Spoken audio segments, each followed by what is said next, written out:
Oh, yeah, sa katong nagsugod og vlog-vlog, dili lang ta pawa sa paglaom nga mapata na monetize ni Meta. Padayon lang gyud ta.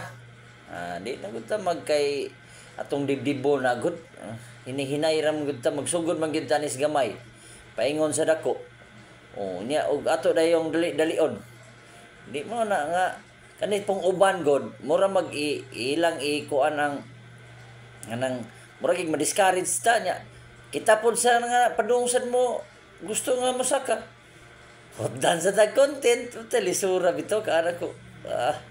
Pero sige lang dili lang yun tapawa sa paglaom. Kay ka na bitang uban, dagang mga kakulian, sa sige nilang vlog-vlog. Wa man sila magdahom nga monetize day sila. Kita, bisa na tinodas balay sa trabaho, di lang po na to damhon, nga maabot ang panahon, nga kita na po di ay sad ang mamonetize. Dili lang kay nato kanang murag kay Panginoon Bali atong kanang dalion ba atong paspasan kay kung atong dalion kung balihon ilad mo na nga paabot lang tayo kung asa gyud kutob nga hangtod nga murag ang atong pag upload sa videos mga reels nga matagaan gyud igong grasya ampo lang tas Ginoo daghang salamat.